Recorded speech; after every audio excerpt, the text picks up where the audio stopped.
તો મહાઠગ ભૂપેન્દ્ર ઝાલાની ધરપકડ થઈ ચૂકી છે ને એ જ મુદ્દે એક મોટા સમાચાર સામે આવ્યા છે।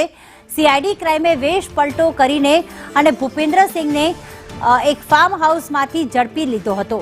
4 દિવસ સીઆઈડીએ વેશ પલટો કરી અને ઓપરેશન પાર પાડ્યું।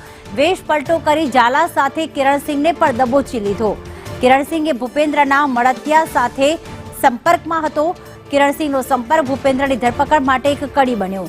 3 તબક્કામાં ઝાલા 10 દિવસ ફાર્મ હાઉસમાં રોકાયો હતો અને તેણે રાજસ્થાનથી 3 અલગ અલગ સિમ કાર્ડ પણ ખરીદ્યા હતા અને તેનાથી તે વોટ્સએપના માધ્યમથી પોતાના પરિવાર સાથે સાગરીતો સાથે સંપર્કમાં રહેતો હતો, જેના જ કારણે સીઆઈડી ક્રાઇમે વેશ પલટો કરી અને કિરણસિંહ અને સાથે સાથે ભૂપેન્દ્રસિંહને ઝડપી લીધા છે। મહેસાણાના દવાડા ફાર્મ હાઉસ ઉપરથી 10 દિવસ તે રોકાયો હતો, ત્યાંથી તેને ઝડપી લેવામાં આવ્યો।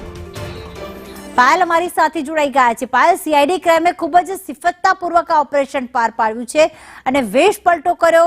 4 દિવસ તેના પર નજર રાખીને પછી તેને દબોચી લીધો છે। શું વિગતો સામે આવી રહી છે આ અંગે?